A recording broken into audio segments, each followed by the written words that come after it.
wa ala alihi wa ashabihi wa ikhwani. Para hadirin hadirat, Bapak Ibu yang dirahmati Allah Subhanahu wa taala, kita masih membahas tentang doa-doa terkait dengan salat. Dan pada kesempatan kali ini kita akan bahas tentang doa-doa yang dianjurkan sebelum salam, setelah tasyahud, ya. Sebelumnya kita ingin ingatkan bahwasanya di antara ibadah yang teragung adalah ibadah doa, ya. Ibadah doa adalah ibadah yang sangat agung, ya. Oleh karenanya Rasulullah SAW bersabda, "Ad-doa huwal ibadah." Doa itulah ibadah. Karena pada doa nampak pengakuan seorang hamba sebagai hamba dan pengakuan seorang hamba akan kerendahannya, kehinaannya di hadapan Al-Khaliq, Sang Pencipta.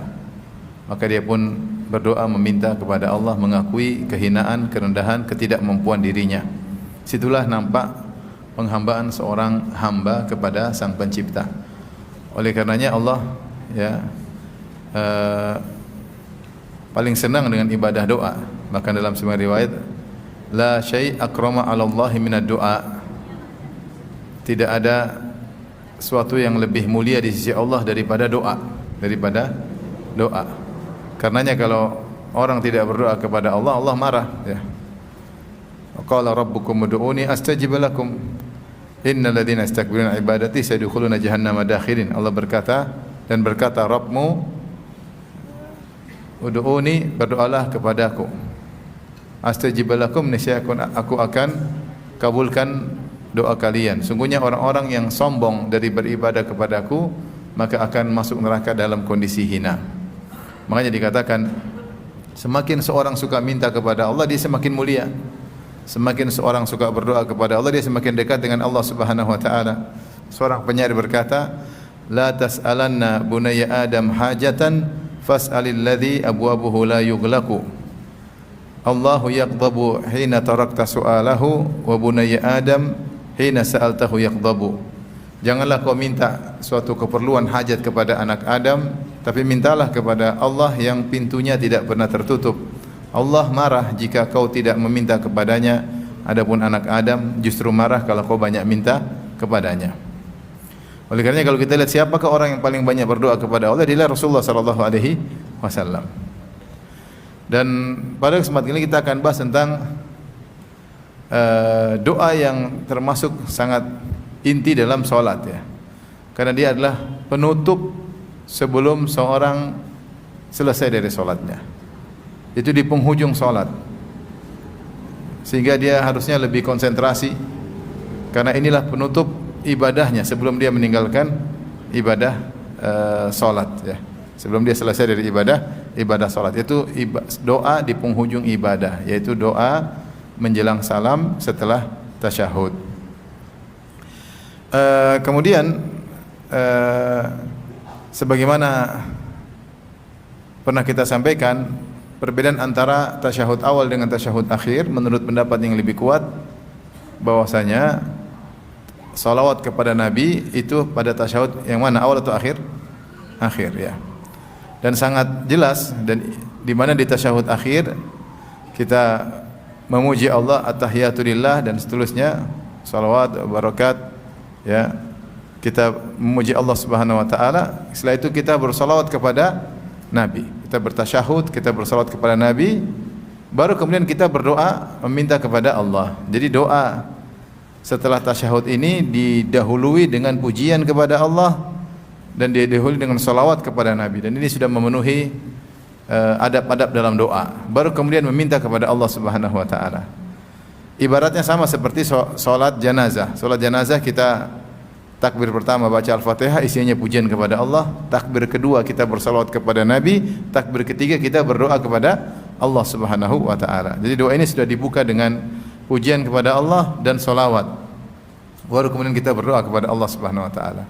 Dan ini salah satu dari doa yang kata para ulama boleh seorang minta apa saja di tempat-tempat doa ini dalam salat. Yang pertama adalah ketika sujud, ya. Kata Nabi sallallahu alaihi wasallam, aqrabu ma yakunul abdu min rabbih fa huwa sajid fajtahidu fihi doa atau fa'kthiru fihi doa. Kondisi yang paling seorang sangat dekat dengan Allah adalah ketika dia sujud, maka perbanyaklah doa. Kata para ulama, silahkan berdoa dengan yang dia sukai. Kemudian juga di antaranya ketika tasyahud akhir sebelum salam, Rasulullah SAW berkata, "Falyatakhayyar minad du'a'i ma a'jabahu ilaihi." Falyatakhayyar minad du'a a'jabahu ilaihi. Kata Nabi sallallahu alaihi wasallam, pilihlah doa yang paling dia sukai. Pilihlah doa yang paling dia sukai. Dalam riwayat yang lain, minal mas'alati ma syaa. Hendaknya dia memilih permintaan, permohonan yang dia sukai. Yang dia sukai. Sehingga kita boleh berdoa apa saja ketika sebelum salam. Tentunya kata para ulama yang lebih afdal adalah doa-doa yang langsung diajarkan oleh Nabi sallallahu alaihi wasallam seperti yang akan kita bahas. Tetapi bukan berarti tidak boleh doa yang lain, boleh. Seorang boleh berdoa misalnya dengan lafal dia sendiri. Ya Allah, aku mohon kepada Engkau, as'aluka zaujatan salihah, aku minta kepada Engkau pasangan hidup yang saleh atau saleha. Ya Allah, aku minta kepadaku anakku semoga berhasil dalam ujiannya. Boleh-boleh saja seorang berdoa apa saja yang dia sukai. Kata Rasulullah SAW, minal mas'alati ma syaa. Dia minta permohonan yang dia mau, apa aja. Dan subhanallah, saya katakan tadi, ini doa seorang harus fokus seakan-akan apa ibadah yang kita lakukan semuanya muqaddimah menuju pada permohonan ini. Karena terakhir kita connecting dengan Allah Subhanahu wa taala dalam suatu ibadah yang sangat agung, ibadah salat. Setelah itu kita tutup dengan assalamualaikum warahmatullahi wabarakatuh. Assalamualaikum warahmatullahi wabarakatuh. Dan salat sebenarnya diketahui bahwasanya tahrimuha takbir dan tahliluha taslim. Salat itu dibuka dengan takbiratul ihram dan diakhiri dengan taslim, dengan salam. Maka seorang kalau ada waktu dia sengajakan dirinya untuk berdoa dengan doa-doa yang diajarkan oleh Nabi sallallahu alaihi wasallam, dan dia juga boleh doa selain daripada yang diajarkan oleh Nabi dengan doa-doa yang baik sesuai dengan hajat dan kebutuhannya. Berikutnya yang saya sampaikan juga bahwasanya kalau kita sholat sendiri, kita mau doa menjelang salam terserah kita. Mau lama-lama boleh, seorang duduk lama boleh. Tapi ketika dia sebagai imam, maka dia yang perhatikan orang di belakangnya. Hendaknya dia perhatikan makmum di belakangnya. Jangan dia sampai terlalu lama sehingga memberatkan makmum. Atau kalau dia sebagai makmum, maka dia tidak boleh berlama-lama. Kalau imam sudah salam, jangan dia tunda salamnya. Ya, kalau imam sudah salam, maka dia segera salam. Ya. Kalau imam ternyata tasyahud duduknya lama, mungkin imam sedang banyak berdoa, maka berdoalah. Tapi kalau dia sudah salam, maka hendaknya kita ikut salam. Tapi kalau kita sholat sendiri, kita bebas mau baca sebanyak-banyaknya, meminta kepada Allah Subhanahu wa taala. Oleh karena sebagian ulama berpendapat doa yang terbaik adalah doa dalam sholat. Doa dalam sholat karena kita masih dalam kondisi terbaik, sedang connecting dengan Allah Subhanahu wa taala. Kita masih sholat, masih berhadapan dengan Allah Subhanahu wa taala.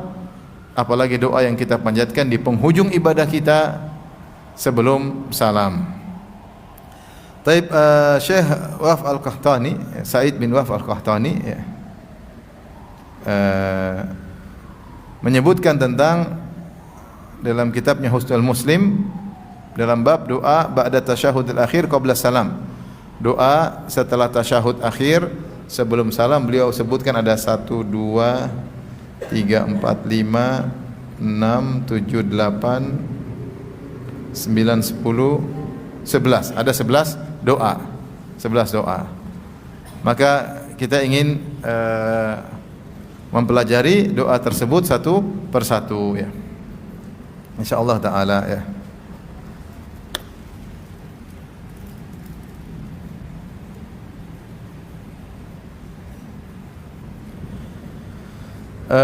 Yang pertama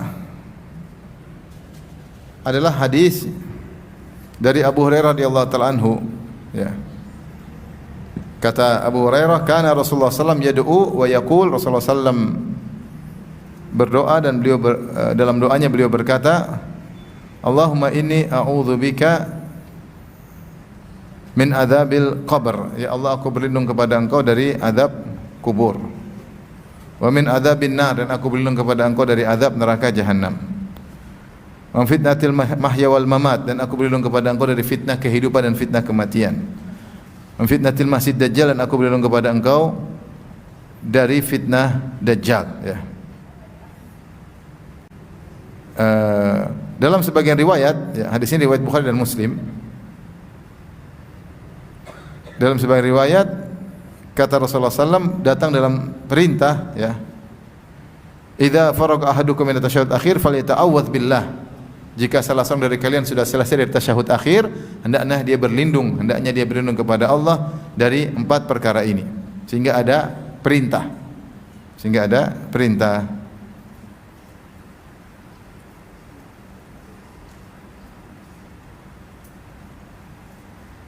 Demikian juga dalam sebagian riwayat dalam hadis Ibnu Abbas radhiyallahu ta'ala anhuma, juga dalam sahihain, sahih Bukhari, sahih Muslim, anna Nabi sallallahu alaihi wasallam kana yu'allimuhum hadha du'a kama yu'allimu surah minal Qur'an. Rasulullah sallallahu mengajarkan doa ini seperti mengajarkan Al-Qur'an. Surat dalam Al-Qur'an itu Rasulullah mengajarkan dengan perhatian sebagaimana mengajarkan apa? Al-Qur'an. Qulu, Rasulullah berkata, katakanlah, itu perintah, katakanlah, Allahumma inni a'udzubika min adzabi jahannam. Ya Allah, aku berlindung kepada Engkau dari azab jahannam. Wa a'udzubika min adzabil qabr. Aku berlindung kepada Engkau dari azab kubur. Wa a'udzubika min fitnatil masiihid dajjal. Aku berlindung kepada Engkau dari fitnah dajjal. Wa a'udzubika min fitnatil mahya wal mamat, dan aku berlindung kepada Engkau dari fitnah kehidupan dan fitnah kematian, ya. Sehingga ada sebagian ulama yang memandang doa ini hukumnya wajib. Karena Rasulullah SAW dalam sebagian riwayat datang dengan perintah, falyata'awwadz billahi. Hendaknya jika seorang selesai dari tasyahud akhir, hendaknya dalam lafal perintah, hendaknya dia berlindung kepada Allah dari 4 perkara. Dan tadi dalam hadis Ibnu Abbas, Rasulullah SAW berkata, qulu, ucapkanlah. Di antara yang dikenal berpendapat doa ini adalah hukumnya wajib adalah seorang tabi'in yang mulia, Tawus bin Kaisan rahimahullahu taala. Dalam Sahih Muslim disebutkan kalau anaknya sholat tanpa membaca doa ini, dia suruh ulangi sholatnya. Dia menyuruh anaknya untuk mengulangi apa? Sholatnya. Zahirnya dia menganggap bahwasanya doa ini hukumnya wajib, sehingga anaknya disuruh ulangi sholat. Ada yang mengatakan mungkin maksud beliau adalah untuk mendidik supaya anaknya tidak meninggalkan doa ini. Ala kulli hal, apakah beliau menganggap wajib atau untuk didikan yang keras, intinya beliau sangat menganggap bahwasanya doa ini sangat penting. Sampai saking pentingnya tadi Rasulullah SAW mengajarkannya seakan-akan mengajarkan surat dari Al-Quran. Jadi ini doa adalah minta perlindungan dari 4 perkara. Minta perlindungan dari 4 perkara. Ibu sudah hafal belum? Sudah ya? Pertama, Allahumma inni a'udzubika min adzabi jahannam. Allahumma inni a'udzubika min adzabi jahannam. Ada perbedaan, kadang azab kubur di luar, kadang azab jahannam di luar, kadang fitnah dajjal di luar, kadang fitnah mahya, kehidupan kematian di luar. Jadi tidak jadi masalah, yang penting 4 perkara ini. Allahumma inni a'udzubika min adzabi jahannam. Kemudian yang kedua, a'udzubika min adzabi al-qabr. Kemudian yang ketiga, min fitnatil mahya wal mamat. Fitnatil al-mahya wal mamat, itu fitnah kehidupan dan kematian. Yang ketiga. Yang keempat, wa min fitnati al-masiihid dajjal. Fitnati al-masih ad-dajjal. Baik, ini 4 perkara hendaknya kita serius membacanya. Yang pertama, kita berlindung dari azab jahannam, ya. Sambil kita renungkan betapa dahsyat neraka jahannam, ya. Oleh karenanya ketika Allah menyebutkan tentang sifat-sifat ibadur rahman, ya, yang mereka walladzina yabituna li rabbihim sujjada wa qiyama, mereka di malam hari menghabiskan malam mereka untuk sujud dan berdiri, itu mereka salat malam. Dan mereka berdoa, Walladzina yaquluna rabbana asrif 'anna adzab jahannam. Ya Allah, palingkanlah kami dari neraka jahannam. Inna adzabaha kana gharama. Sungguhnya azab neraka jahannam menempel lama. Innaha sa'at mustaqarra wa muqama. Sungguhnya neraka jahannam adalah tempat yang sangat buruk untuk menetap atau tinggal, ya. Jadi kita tahu bahwa neraka jahannam, ya, siapa yang masuk ke dalamnya faqad akhzaitah, sungguh engkau telah menghinakannya ya Allah Subhanahu wa taala. Makanya sukses yang sesungguhnya adalah selamat dari neraka jahannam. Faman zuhziha 'anil nar wa udkhilal jannata faqad faz. Siapa yang diselamatkan dari neraka dan dimasukkan surga, maka dialah yang menang. Dialah yang menang. Itulah kemenangan yang hakiki, kesuksesan yang hakiki, bisa selamat dari neraka jahannam. Oleh karena di antara doa yang paling sering dibaca oleh Nabi, Allahumma inni Rasulullah sering berlindung, Allahumma inna as'alukal jannah wa a'udzubika minan nar. Aku minta kepada engkau surga dan aku berlindung dari neraka. Dan doa yang sering dibaca oleh Nabi, doa sapu jagat, orang bilang Rabbana atina fid dunya hasanah wa fil akhirati hasanah wa qina adzabannar. Qina adzabannar. Cukup kita bayangkan bagaimana kalau surga dipenuhi dengan berbagai macam nikmat yang di luar dari nalar kita, maka demikian juga neraka jahanam dipenuhi dengan azab yang di luar dari nalar kita. Makanya Allah mengatakan, la yu'adzibu adzabahu ahad. Tidak ada yang bisa mengadab seperti adabnya Allah. Wa la yuthiqu wathaqahu ahad. Dan tidak ada yang bisa membelenggu di neraka seperti belenggunya Allah. Siksa neraka luar biasa, ya. Oleh karena seorang berlindung dari azab neraka jahanam. Tidak ada di antara kita yang kuat untuk dibakar dengan api, ya. Api dunia kita enggak kuat. Jangankan api yang menyala-nyala, lilin pun kita tidak kuat, apalagi api yang menyala-nyala, apalagi api yang panasnya sangat luar biasa. Tapi tentu kita tidak akan bahas neraka jahanam, sudah dibahas dalam pembahasan tersendiri. Cuma kita ingat, hati-hati jangan sampai jadi penghuni neraka jahanam. Siapa yang masuk dalam neraka jahanam, maka dia akan dibakar oleh api dan dia juga membakar yang lainnya. Allah mengatakan waquduhan nasu wal hijarah. Sungguhnya neraka jahanam itu bahan bakarnya adalah batu, manusia dan batu. Manusia dibakar di situ sekaligus membakar, seperti kayu. Kayu kalau dibakar dia terbakar sekaligus dia mengeluarkan api ikut membakar. Berikutnya adzabul qabr. Ini juga Rasulullah khususkan kita berlindung dari azab kubur, karena azab kubur ini mengerikan, ya. Bisa jadi azab kubur adalah muqaddimah dari azab neraka jahanam. Betapa banyak orang diazab di kubur kemudian dilanjutkan ke neraka jahanam, ya. Dan ternyata Rasulullah mengabarkan ada orang diazab kubur karena dosa-dosa yang disepelekan, ya. Kata Rasulullah SAW dalam hadis Ibnu Abbas, wa ma yu'adzabani fi kabir. Kemudian kata Rasulullah, bal kabir. Dua orang ini sedang diazab. Kata Nabi SAW ketika melewati dua kuburan, dan dua orang ini sedang diadab bukan pada perkara yang besar, yaitu bukan perkara yang besar menurut manusia. Bal huwa kabir, tapi dia besar di sisi Allah. Ternyata diadab kenapa? Pertama, la yastatiru min baulihi, dia tidak bersih ketika kencing. Yang kedua, yamshi bin namimah, suka mengadu domba. Dalam sebagian riwayat, yaktabun nas, dia menggibah orang lain. Dia suka menggibah orang lain. Ini dosa mungkin disepelekan manusia, orang kencing asal kencing tidak bersih, yang masih kecipratan balik, dia tidak menghalangi balik air kencingnya mengenai badannya atau mengenai pakaiannya, ya. Demikian juga dia mengadu domba atau dia gibah, ya. Mungkin disepelekan oleh orang, ternyata sebab azab kubur. Bagaimana lagi dengan dosa-dosa yang lebih besar? Bagaimana lagi dosa yang lebih besar? Allah Subhanahu wa taala sebutkan bagaimana orang-orang kafir mengalami dosa azab kubur sebagai muqaddimah dari azab neraka jahanam. Sebenarnya dalam Al-Quran Allah sebutkan tentang beberapa kaum. Pertama, kaum Nuh alaihissalam. Yang kedua, kaum Lut. Yang ketiga, kaum Fir'aun. Kaum Nabi Nuh Allah Subhanahu wa taala sebutkan dalam surat Nuh, kata Allah, mimma khati'atihim ugriku fa udkhilun nar. Kata Allah Subhanahu wa taala kaum Nabi Nuh, ugriku fa udkhilun nar. Walam yajidu lahum min dunillahi ansara.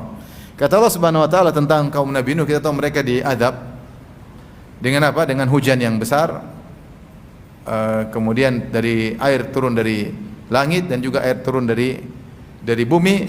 Faltaqal ma'u ala amrin qad qudir, sehingga air laut, air langit dan air bumi bertemu sehingga menimbulkan banjir yang sangat hebat, yang sangat dahsyat, sampai banjirnya ombaknya setinggi gunung. Kata Allah Subhanahu wa taala, wa hiya tajri bihim fi maujin kal jibal. Kapal Nabi Nuh membawa pengikut Nabi Nuh di ombak yang setingginya seperti gunung. Akhirnya mereka ditenggelamkan. Kata Allah, mimma khati'atim, gara-gara dosa mereka, ugriku, mereka ditenggelamkan. Kemudian kata Allah, fa udkhilu naro, lantas mereka dimasukkan api. Fa, lalu dimasukkan ke api.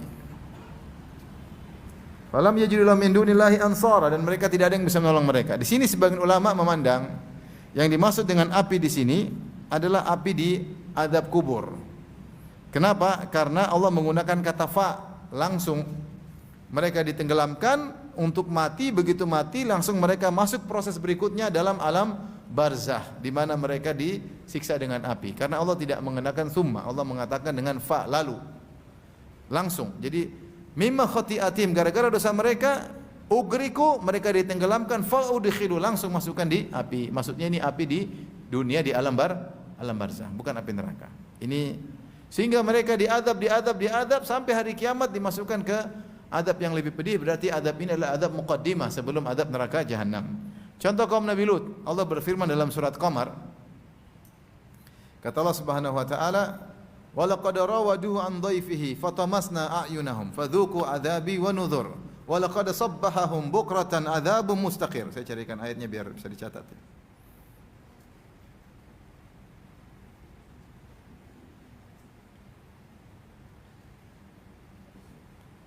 Dalam surat Al-Qamar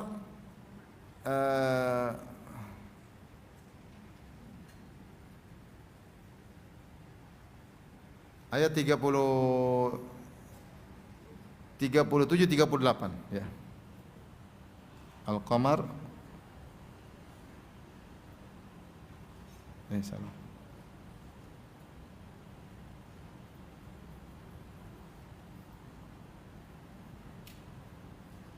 37 sampai 38. Allah berfirman, wa laqad rawadu an dhaifihi, ketika mereka merayu Nabi Lut untuk menyerahkan tamu-tamunya Nabi Lut yang tampan-tampan supaya mereka bisa sodomi tamu-tamu tersebut. Fatamasna, maka kami pun siksa mereka. Fatamasna a'yunahum, maka kami butakan mata mereka. Fadzuqu adzabi wa nudhur, maka silakan rasakan azabku dan peringatanku. Kemudian kata Allah, wa laqad sabbahahum bukratan. Kata Allah, perhatikan, wa laqad sabbahahum bukratan adzabun mustaqir fadzuqu adzabi wa nuzur. Kata Allah, di pagi hari mereka ditimpa dengan azab mustaqir. Mustaqir itu yang berkesinambungan,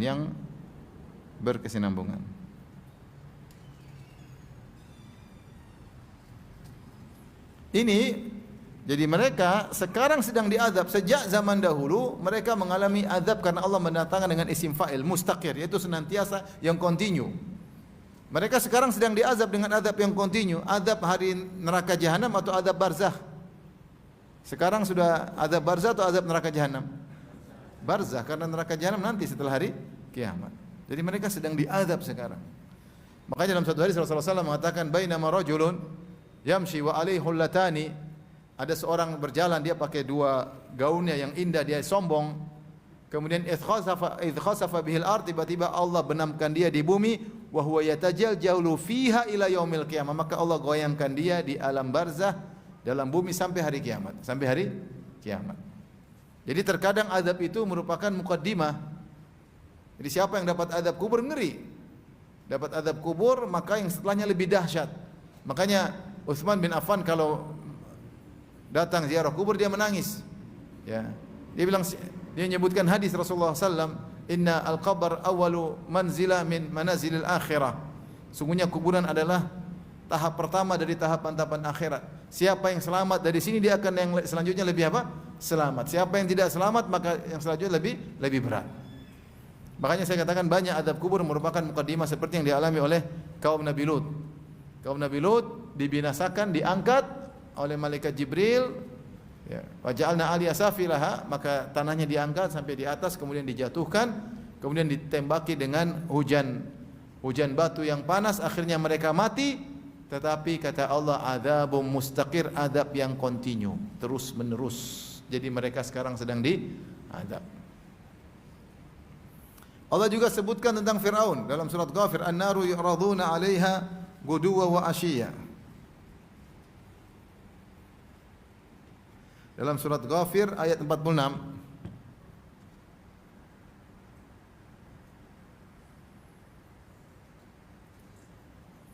Kata Allah, an-naru yu'raduna guduwa wa ashiya. An-naru yu'raduna 'alaiha guduwa wa ashiya.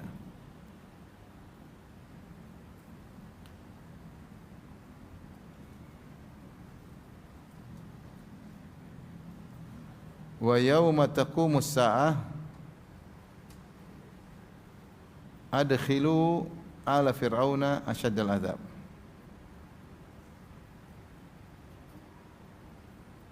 Kata Allah Subhanahu wa taala, api neraka, yaitu api, dipaparkan kepada mereka setiap pagi dan setiap sore, setiap petang. Wa yauma taqumus sa'a, nanti hari kiamat, masukkanlah adkhilu ala fir'auna asyaddal azab, masukkanlah Fir'aun dan pengikutnya kepada azab yang lebih pedih. Di sini Allah bagi azab menjadi dua. Azab sekarang. Kemudian yang kedua, azab nanti hari kiamat, azab setelah hari kiamat. Ibu-ibu, azab yang sekarang berarti azab di mana? Di alam barzah. Di alam apa? Barzah. Makanya Allah mengatakan an-naru yu'raduna 'alaiha ghuduwwan wa 'ashiyya. Mereka sekarang setiap pagi dan petang dipaparkan ke api, itu di alam barzah. Wa yauma taqumus sa'a, nanti hari kiamat, kata Allah, adkhilu ala fir'auna asyaddal adzab, masukkanlah Fir'aun dan pengikutnya kepada azab yang lebih pedih. Berarti azab neraka lebih dahsyat daripada azab kuburan. Tetapi azab kuburan muqaddimah bagi azab di neraka Jahannam. Waliyadzubillah. Fir'aun jasadnya selamat. Allah sebut dalam Al-Qur'an, "Fal al-yawma nunajjika bi badinika litakuna liman khalfaka ayah." Hari ini aku selamatkan jasadmu, kami selamatkan jasadmu sebagai pelajaran bagi orang-orang setelahmu. Sengaja jasad Fir'aun diselamatkan oleh Allah agar orang tahu Fir'aun sudah tewas. Kalau enggak nanti mereka menyangka Fir'aun lagi jalan-jalan sama Nyi Roro Kidul. Makanya ditunjukkan biar dia udah mati. Tetapi meskipun jasadnya utuh, dibalsem, dimumi, dia sedang diadab di alam barzah sebagaimana Allah bicara. Dia sedang diadab. Dan diadab terus-menerus setiap pagi dan petang. Nanti hari kiamat dibangkitkan dan dimasukkan dalam adab yang lebih pedih. Inilah kenapa kita serius ketika meminta perlindungan dari Allah dari adab kubur. Makanya Rasulullah SAW tidaklah solat kecuali berlindung dari adab kubur. Karena terkadang adab kubur itu dari hal-hal yang sepele, yang kita anggap sepele. Kata Nabi tadi, wa ma yu'adzabani fi kabirin. Mereka berdua diadab pada perkara yang disepelekan oleh manusia, padahal dia besar, padahal dia tidak sepele di sisi Allah Subhanahu wa taala. Bisa menyebabkan adab kubur. Maka jangan lupa kita ketika berdoa serius, ya. Jangan menjadi suatu doa yang hanyalah dihafal kemudian dibaca begitu saja tanpa dihayati. Kita benar-benar ketika bilang Allahumma a'udzubika min adzabi jahannam, kita tahu kita enggak mampu menghadapi siksaannya, enggak mampu. Azab kubur kita enggak mampu. Kemudian a'udzubika min fitnatil mahya wal mamat, berikutnya fitnah kehidupan dan fitnah kematian. Apa yang dimaksud fitnah kehidupan? Para ulama mengatakan fitnah kehidupan yaitu ujian-ujian baik berupa kesenangan maupun kesulitan yang membuat orang terjatuh, tidak mampu menghadapinya. Itu namanya fitnah. Fitnah kehidupan banyak, semua perkara-perkara baik kesenangan atau penderitaan yang buat seorang tidak mampu berhadapan dengan ujian tersebut, akhirnya dia pun terjatuh dan dia bermaksiat. Allah berfirman, ya, tentang Ujian kata Allah Subhanahu wa taala, kullu nafsin dha'iqatul maut wa nabluukum bisyarri wal khairi fitnah wa ilaina turja'un. Setiap yang bernyawa pasti akan merasakan kematian. Wa nabluukum, dan kami menguji kalian di dunia ini bisyarri wal khairi, dengan penderitaan, dengan kesulitan maupun dengan kesenangan, sebagai fitnah, sebagai ujian. Wa ilaina turja'un, dan kepada kamilah kalian akan dikembalikan. Itu Allah akan kasih laporan bagaimana hasil kalian menghadapi ujian tersebut. Allah akan buka laporannya, raportnya akan dibuka. Ya, karena kalian akan dikembalikan kepada Allah Subhanahu wa taala. Nah, ini banyak fitnah yang tidak mampu kita hadapi, banyak dan berat. Diuji dengan kesenangan, akhirnya kita lupa diri. Punya duit banyak, akhirnya foya-foya, ya. Enggak punya duit banyak juga bingung. Lebih bingung daripada punya duit banyak. Bingung mana ibu-ibu, punya duit banyak atau enggak punya duit? Dua-duanya ujian. Disuruh pilih ya diuji dengan uang banyak, tapi yang menentukan ujian bukan kita, yang menentukan siapa? Allah, ya. Ibu-ibu kalau udah punya duit banyak udah bingung, buka Shopee mulu, ya. Pengen ke mall, pengen ke pengen. Pilih salon-salon yang bagus, ya. Pilih minikur, pedikur, dan kinclong-kinclong glowing, ya. Padahal tidak signifikan. Hah? Biasa-biasa aja. Kalau udah punya duit banyak bingung mau jalan-jalan kemana. Udah, kalau duit sudah banyak, sudah petanya bukan Indonesia, petanya luar negeri, Paris, Bulgaria. Kalau nggak punya duit, Ancol. Mahal dikit Taman Safari. Orang punya duit itu ngeri, fitnah kehidupan. Kata Allah, kalla innal insana la yatgha. Sungguh manusia benar-benar melampaui batas, ar-ra'ahu staghna, tatkala dia lihat dirinya sudah kaya. Enggak gampang. Enggak gampang dikasih duit banyak, enggak gampang. Sehingga uang banyak juga bingung, ya. Tapi lebih bingung kalau enggak punya uang. Sama kehidupan diuji dengan fitnah kehidupan banyak, bukan fitnah harta, fitnah jabatan. Betapa banyak orang jatuh dalam fitnah jabatan. Fitnah wanita bagi laki-laki, betapa banyak orang terjerumus dalam fitnah wanita. Ngeri. Ya. Perempuan demikian juga fitnah lelaki. Oleh karenanya kita enggak tahu fitnah apa yang Allah ujikan kepada kita, maka kita berlindung. Berlindung jangan sampai kita terjatuh di hadapan fitnah tersebut. Kalaupun kita jatuh, segera Allah bangkitkan kita. Segera kita istighfar. Kita tidak ditinggal oleh Allah Subhanahu wa taala. Fitnah kehidupan ini berat, ya. Ujian itu banyak modelnya, ya. Ujian banyak modelnya. Saya kalau sering banyak pertanyaan itu ngeri, lihat kasihan ada suami diuji dengan istrinya, fitnah istri. Katanya, Ustaz, istri saya ngomel mulu, kasihan. Sama yang perempuan juga, Ustaz, suami saya selingkuh berulang-ulang. Aduh, kasihan. Fitnah. Kalau dia tidak minta tolong sama Allah, dia akan terjatuh, tidak mampu menghadapi fitnah-fitnah tersebut. Maka serius ketika kita mengatakan wa a'udzubika min fitnatil mahya. Aku berlindung kepada fitnah kehidupan. Terkadang fitnah enggak jauh-jauh, dekat-dekat. Kita difitnah oleh anak, diuji dengan anak, diuji dengan mertua, diuji dengan istri, diuji dengan pekerjaan. Karena seorang waspada. Kemudian fitnah wal mamat, fitnah kematian. Sebenarnya Allah mengatakan fitnah kematian itu terkait dengan sakaratul maut. Sakaratul maut, yaitu agar kita bisa meninggal dalam kondisi husnul khatimah. Karena setan menggoda dan dia akan mengerahkan segala tenaganya untuk menggoda seorang ketika sakaratul maut. Makanya di antara doa Nabi, wa'udzubika an yatakhabbatani syaitan indal maut. Ya. Aku berlindung kepada Engkau ya Allah dari setan menggelincirkan aku ketika aku akan meninggal dunia. Jadi seorang berusaha dia meninggal dalam kondisi husnul khatimah. Ya. Ini antara fitnah kematian. Demikian juga dimudahkan, ya, ketika dicabut nyawanya oleh malaikat maut, agar dikokohkan perkataan yang Allah mengatakan yutsabbitullahu alladhina amanu bil qawli tsabiti fil hayatid dunya fil akhirah. Sungguhnya semoga Allah Subhanahu wa taala, ya, sungguhnya Allah Subhanahu wa taala mengkokohkan perkataan orang-orang yang beriman di dunia maupun di akhirat. Di antaranya di dunia ketika dia mengalami sakaratul maut, dia bisa mengucapkan kata-kata yang indah, bisa mengucapkan la ilaha illallah sebelum meninggal dunia. Dan di antara fitnah kematian adalah fitnah kubur, yaitu pertanyaan malaikat mungkar dan nakir. Itu di antara fitnah kematian. Ketika sakaratul maut,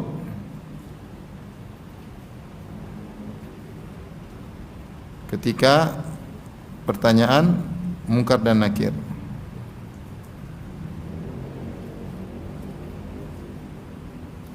Ini di antara fitnah kematian. Ini kehidupan banyak.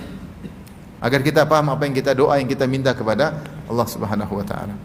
Kemudian yang terakhir, a'udzubika min fitnatil masih dajjal, dan aku berlindung kepada engkau dari al-masih dajjal. Dajjal maknanya pendusta besar. Dari dajjal artinya dusta. Dajjal tukang dusta. Al-Masih, kenapa dikatakan Masih? Khilaf di kalangan para ulama kenapa Dajjal dikatakan Al-Masih. Karena Al-Masih ada dua.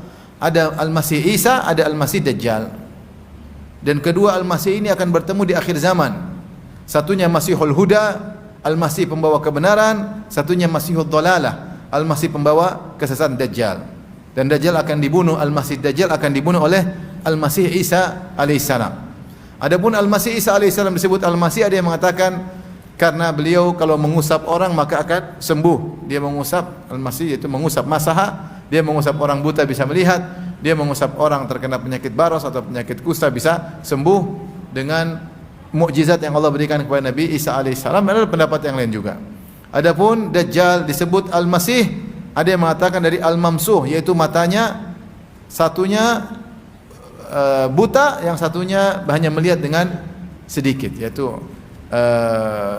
a'war ainil yumna. Ya, kata Nabi SAW, inna rabbakum laisa bi'a'war, sungguhnya Rabb kalian tidaklah buta sebelah. Wa inna dajjal a'waru al-ainil yumna.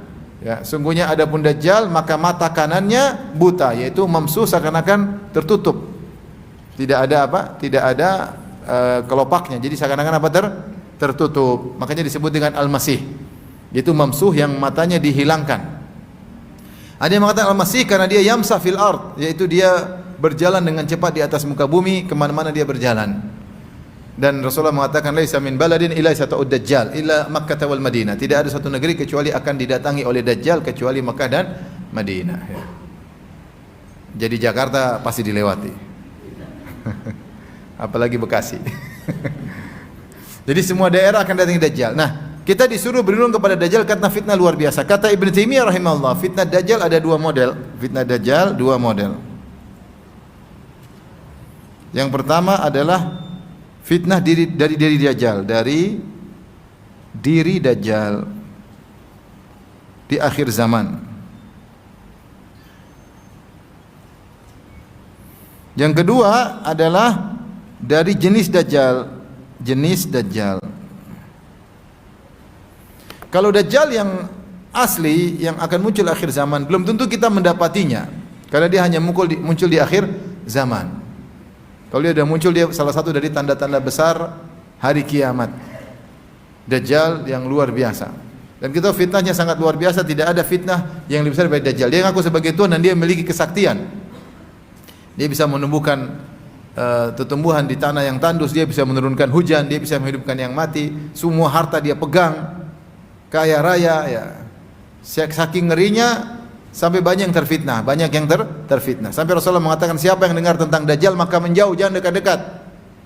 Kalau sok-sok lihat bisa ke bawah, Sampai disebutkan oleh Nabi orang-orang Madinah mengikat perempuan-perempuan mereka khawatir ikut Dajjal. Ada seorang mengikat adik perempuannya, ikat ibunya, ikat tantenya karena pengen ketemu Dajjal. Enggak tahu, mungkin nonton YouTube, nonton apa enggak tahu. Zaman kemudian kita enggak tahu kayak apa. Artinya mereka sudah ada info tentang Dajjal dan mereka tertarik karena saktinya luar biasa. Ya. Dan kita tahu wanita banyak menggunakan perasaan, ya. Sehingga mungkin Dajjal mempermainkan perasaan mereka sehingga mereka ingin keluar dari kota Madinah. Jadi Dajjal masuk Madinah enggak bisa. Akhirnya dia bermarkas di luar kota Madinah. Dia menyebarkan info sehingga penduduk kota Madinah keluar, munafik semua keluar. Wanita-wanita soleha juga ada yang mau keluar, maka laki-lakinya ngikat mereka supaya enggak keluar karena bahaya. Mereka tahu bahayanya Dajjal. Sementara ibunya, adik perempuannya, istrinya pingin ketemu Dajjal, menunjukkan fitnahnya luar biasa. Dan mungkin kita wallahu alam apakah ketemu dengan dia atau tidak. Mungkin tidak, bisa jadi tidak, bisa jadi ketemu. Kita nggak tahu hari kiamat kapan. Tetapi yang perlu kita khawatirkan adalah jenis kedua, yaitu jenis Dajjal. Jenis Dajjal maksudnya bukan Dajjal tapi yang semisal Dajjal. Kita bilang Dajjal-Dajjal kecil. Dajjal-Dajjal kecil seperti orang yang ngaku bisa gini, bisa gitu, ya, sakti. Ini banyak orang yang sudah jatuh, rusak akidahnya gara-gara orang seperti ini. Ya. Dukun-dukun, orang percaya sama dukun. Dulu di India ada namanya Sai Baba, ya enggak? Sai Baba sampai dibuat buku apakah dia Dajjal atau bukan. Ya, maksudnya banyak orang terfitnah dengan kesaktian-kesaktian zaman sekarang, ya. Hati itu lemah, ya. Dan dukun sangat banyak. Dukun-dukun salah satu dari jenis-jenis Dajjal, ya. Dajjal-Dajjal kecil. Kalau dukun-dukun saja banyak orang berjatuhan, tertipu oleh dukun-dukun, akhirnya menjual agamanya demi kepentingan duniawi, ya. Banyak sekali, ya. Apalagi kalau muncul Dajjal yang asli. Banyak orang pingin kaya, ambil jalan pintas pergi ke dukun. Banyak orang pingin jabatan tinggi atau mengalahkan saingan, cari jalan pintas pergi kemana? Ke dukun. Banyak yang pingin istri cantik, maka pergi ke dukun. Dukunnya istrinya jelek. Tapi begitulah manusia, akalnya nggak dipakai. Akalnya nggak dipakai. Mau kaya pergi ke dukun, dukunnya miskin. Kalau dia kaya dia ngapain jadi dukun? Dia miskin, makanya dia. Tapi orang pengen kaya, orang pengen kaya. Dan akhirnya syarat-syaratnya biasanya aneh-aneh. Dan dukun itu pasti punya sedikit kesaktian, dengan bantuan syaitan membuat orang akhirnya tunduk kepadanya. Maksud Ibn Taimiyah ingin menjelaskan, ya. Jangankan Dajjal asli, Dajjal kecil saja sudah banyak yang berguguran. Maka kita berlindung agar tidak terjebak dengan khurafat-khurafat, takhayul-takhayul yang tersebar di masyarakat. Inilah doa yang hendaknya kita serius agar kita selamat dunia dan akhirat. Allahumma inni a'udzubika min adzabi jahannam wa min adzabil qabr, min fitnatil mahya wal mamat wa min syarri fitnatil masih dajjal. Ini doa pertama. Sudah hafal Ibu? Coba diulang Ibu.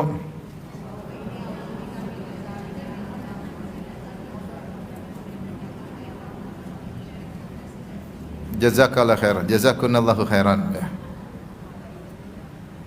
Tapi kita lanjut ke doa kedua. Doa kedua. Ini sudah Ibu ya? Doa kedua. Doa yang diajarkan Nabi sallallahu alaihi wasallam kepada Abu Bakar radhiyallahu anhu, Bakar As-Siddiq radhiyallahu taala anhu. Baik. Hadis kedua, annahu qala lin nabi, Abu Bakar berkata kepada Nabi, Abu Bakar bicara sama Nabi, dia berkata, "Alimni du'aan ad'uhu bihi fi salati." Kata Abu Bakar As-Siddiq, kata dia, Rasulullah, kata dia, "Alimni du'aan ad'uhu bihi fi salati." Ya Rasulullah, ajarkan aku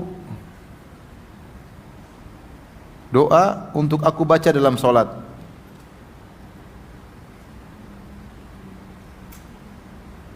Untuk aku baca dalam solat. Berarti dia minta doa spesial. Dan doa-doa Nabi berkah, dan yang lafal-lafal yang diajarkan Nabi lafal-lafal pilihan. Dan itu sahabat sering minta doa kepada Nabi. Padahal para sahabat ahli bahasa Arab, ya enggak? Ahli bahasa Arab, tapi mereka minta doa dari Nabi karena Nabi pasti memiliki lafal yang terbaik.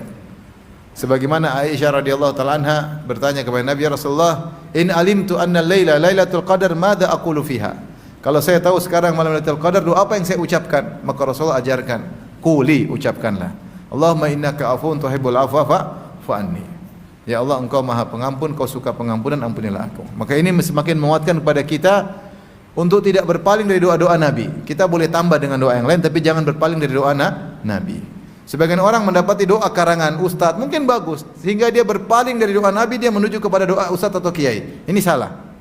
Ya, karena doa Nabi pasti lebih afdal. Abu Bakar kiai apa bukan? Abu Bakar super kiai radhiyallahu anhu, tapi dia sendiri minta ajar doa dari siapa? Nabi sallallahu alaihi wasallam. Maka tidak benar kalau kita memilih doa ajaran kiai ustaz kemudian kita melupakan doa Nabi. Salah.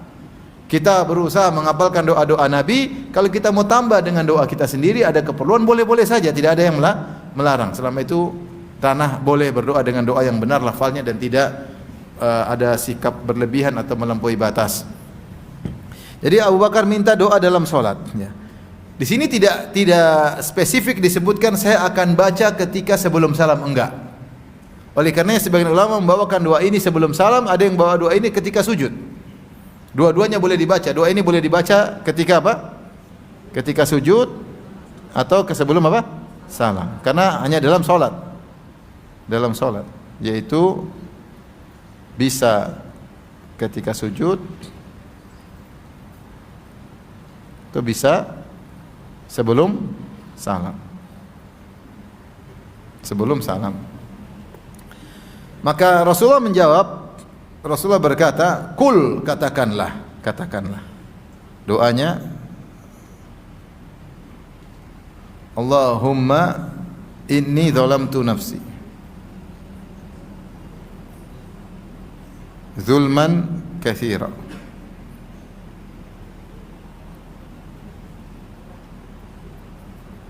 Dalam riwayat yang lain, wa fi lafdzin kabira. Boleh kita salah satunya, zulman katsiran atau zulman kabira. Wa la yaghfiru dzunuba illa ant.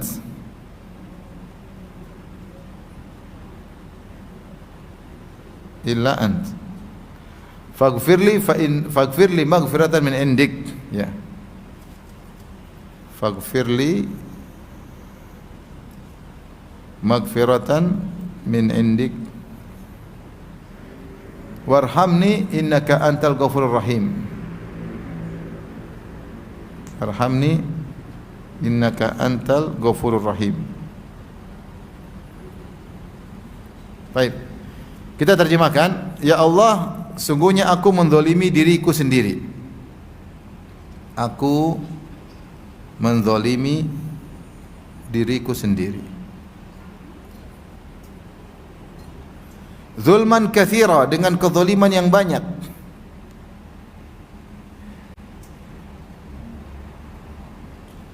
Jadi kalau orang berbuat dosa, dia menzalimi dirinya sendiri. Yang rugi dirinya sendiri. Makanya ketika Allah menyebut tentang para pelaku dosa besar, kata Allah Subhanahu wa taala, "Qul ya ibadiyalladzina asrafu ala anfusihim." Katakanlah wahai hamba-hambaku yang berlebih-lebihan atas diri mereka sendiri. Jadi kalau melakukan dosa itu dia merusak dirinya sendiri. Dia merugikan dirinya sendiri, maka dikatakan dia menzalimi dirinya sendiri. Benar dia mungkin zalimi orang, tapi ketika menzalimi orang, yang paling dia zalimi dirinya sendiri. Dia yang rugi. Dia yang rusak, dia yang hancur. Maka orang tahu kalau dia berdosa, dia sedang merusak dirinya sendiri. Ya Allah, aku telah menzalimi diriku sendiri dengan kezaliman yang banyak, yaitu banyak melakukan dosa. Wala yaghfiru dzunuba illa an, tidak ada yang maafkan kecuali Engkau.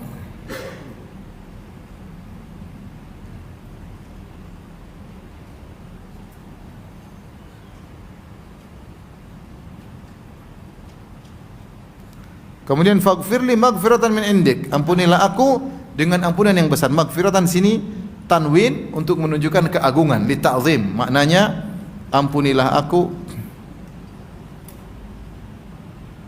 dari sisimu, min indik, dari sisimu, dengan ampunan yang besar.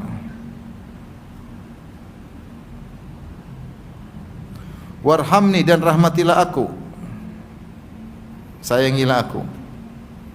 Yaitu sayangilah aku, jangan kau adab aku, ampuni aku. Innaka antal ghafurur rahim, sungguhnya Engkau Maha Pengampun lagi Maha Penyayang.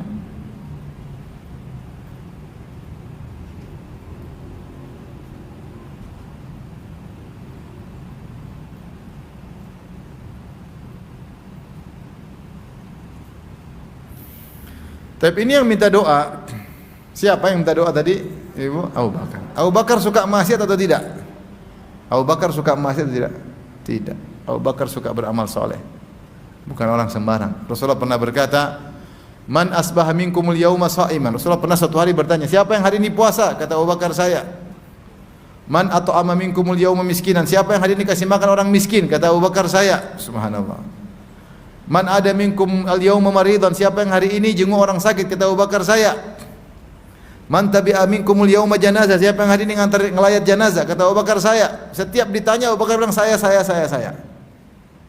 Kata Rasulullah SAW, "Majtama'ana fi imri'in illa dakhalal jannah." Tidak terkumpul amal-amal ini dalam sehari kepada seorang kecuali masuk surga. Coba saya tanya ibu-ibu, siapa yang hari ini puasa? Tidak ada. Siapa yang hari ini kasih makan orang miskin? Siapa yang hari ini jenguk orang sakit? Siapa yang ini ngantar jenazah? Enggak ada. Kalau bapak coba, siapa yang ini puasa? Ada yang puasa? Bayar utang puasa. Siapa yang hari ini kasih makan orang miskin? Kasih makan istri miskin. Siapa juga orang sakit, anak sakit. Subhanallah. Ini Abu Bakar yang luar biasa ibadahnya, maksiatnya hampir mungkin nihil, tapi tetap aja ada maksiat, namanya manusia. Dia minta doa kepada Nabi. Dan Nabi tidak suruh dia doa macam-macam. Dia kan tidak bilang, "Ya Rasulullah, minta doa untuk istighfar." Enggak. Dia bilang, "Ajarin aku doa supaya aku bisa melazimi doa tersebut." Ternyata doa yang diajarkan Nabi adalah doa istighfar. Ini menunjukkan bagaimana agungnya doa istighfar. Dan Rasulullah ajarkan kepada Abu Bakar untuk merendahkan diri, menghinakan diri ketika minta ampun. Dengan berkata, "Allahumma inni zalamtu nafsi zulman katsira." Zalamtu nafsi zulman katsira. Ya Allah, aku menzalimi diriku sendiri dengan kezaliman yang banyak. Mungkin orang baca dikira Abu Bakar pelaku dosa besar. Enggak. Tapi demikian orang soleh. Mereka menganggap dosa kecil sesuatu yang berat bagi mereka. Mereka menganggap sesuatu yang kecil dianggap banyak bagi mereka. Karena mereka sangat takut kepada Allah Subhanahu wa taala. Tidak pernah menggampangkan kemaksiatan. Apa kata Ibnu Mas'ud? "Innal mu'min yara dhunubahu ka'annahu qa'idun tahtal jabal yakhafu an yaqa alaih." Seorang mukmin kalau melakukan dosa, seakan-akan dia sedang duduk di bawah sebuah gunung, dia takut gunung itu akan jatuh menimpanya. Wa innal munafiq, adapun orang munafik, yara dhunubahu kadzubabin marra ala anfihi faqala hakadha.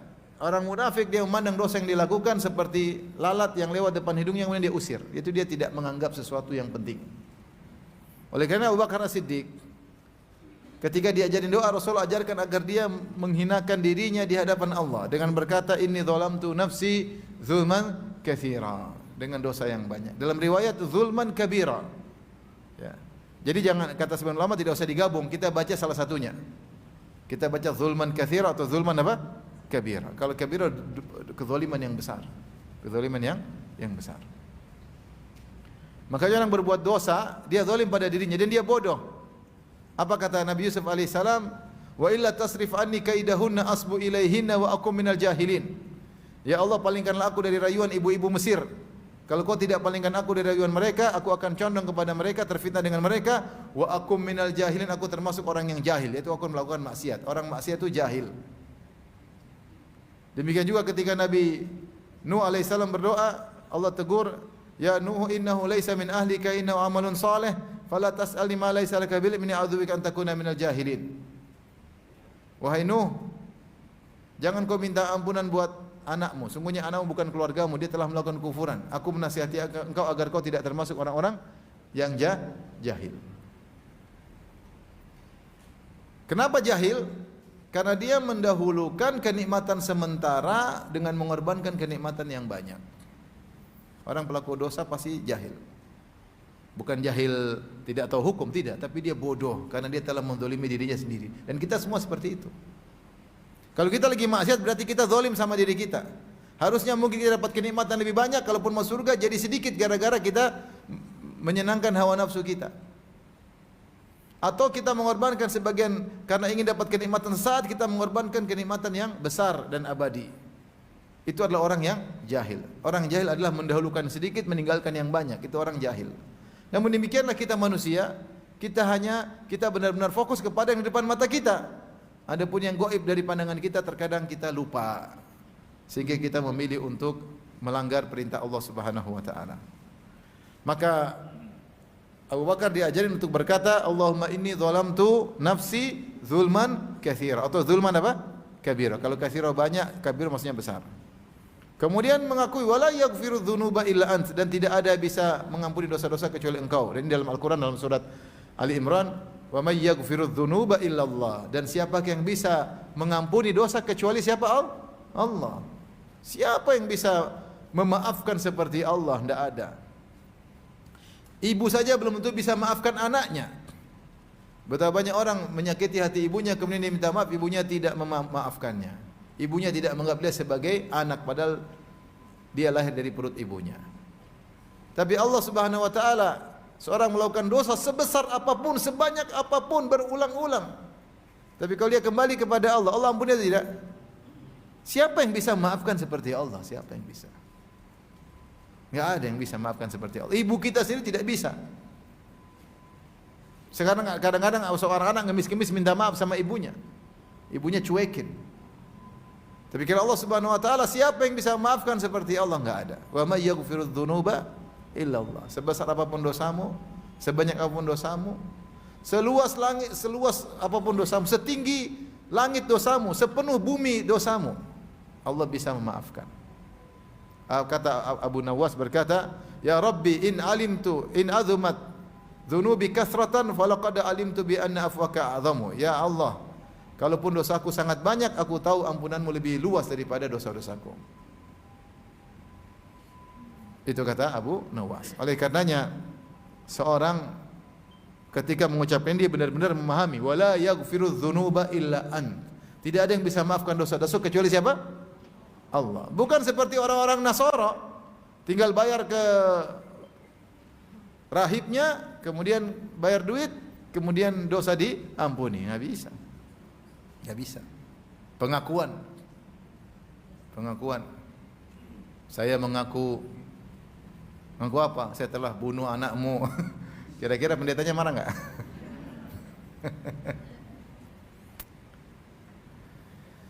Jadi tidak ada yang bisa memaafkan, cuma siapa? Allah. Percuma kita minta pengampunan dari orang. Kalau tidak mengampuni, tidak bisa. Yang bisa mengampuni hanyalah Allah Subhanahu wa taala. Wala yaghfiru dzunuba illa ant. Kalau tidak ada yang bisa ampuni kecuali Engkau ya Allah, faghfirli, kalau gitu ampunilah aku. Maghfiratan, dengan suatu ampunan. Saya katakan tadi tanwin litafkhim. Dan ini banyak dalam Al-Qur'an, dalam hadis. Allah datangkan dengan tanwin untuk menunjukkan suatu yang dahsyat, suatu yang hebat. Ya. Faghfirli, ampunilah aku, maghfiratan min indik, dengan ampunan yang besar dari sisimu, warhamni, dan sayangilah hambamu ini, sayangilah hambamu ini. Innaka antal ghafurur rahim, sungguhnya Engkau Maha Pengampun lagi Maha Penyayang. Maka kalau sudah bergabung nama Al-Ghafur sama Ar-Rahim, maka ini adalah puncak kebahagiaan. Allah mengampuni dan Allah menyayangi.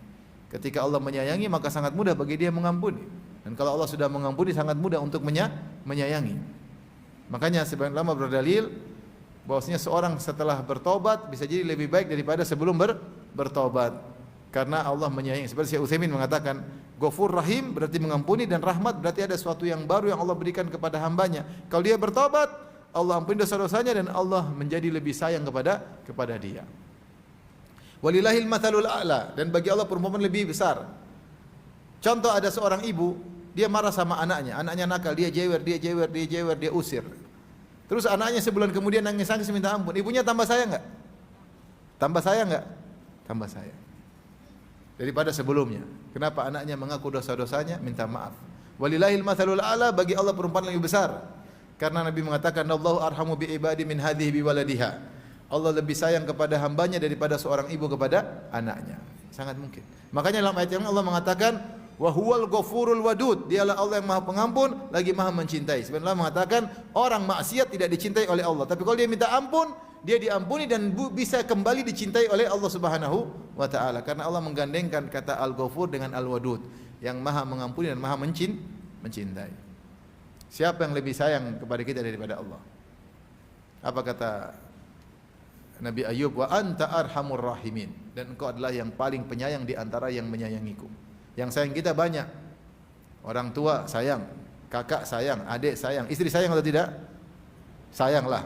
Masa enggak sayang? Anak-anak sayang. Semuanya masih kalah dengan kasih sayang siapa? Allah. Coba ibu. Anak sayang sama ibu enggak?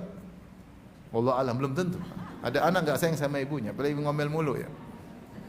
Suami lebih wallahu alam lagi. Belum tentu sayang. Belum tentu sayang. Kalau sayang pun sekali-sekali. Lagi ada maunya sayang, lagi enggak ada maunya enggak sayang. Wallahu alam. Perhatian, siapa yang lebih perhatian sama hambanya? Allah. Sang pencipta lebih perhatian kepada yang diciptakannya. Dia lebih tahu. Yang lebih tahu isi hati kita siapa? Suami atau Allah? Allah. Yang lebih tahu semua kegiatan kita, suami atau Allah? Allah yang lebih tahu. Allah lebih tahu, dia lebih sayang. Maka seorang kalau minta ampun dia husnudzon bahwasanya Allah Maha Penyayang. Allah Maha Penyayang. Maka dia berdoa dengan doa ini dengan serius, dengan menundukkan diri, menghinakan diri, ya. Dia berharap rahmat Allah, maka insyaallah diampuni oleh Allah Subhanahu wa taala. Baik, demikian dulu ibu-ibu yang dirahmati Allah Subhanahu wa taala. Kita masih masih ada doa-doa yang lain, insyaallah kita lanjutkan pada kesempatan yang lain. Kalau ada yang bertanya saya persilahkan. Wallahu taala alam bisawab.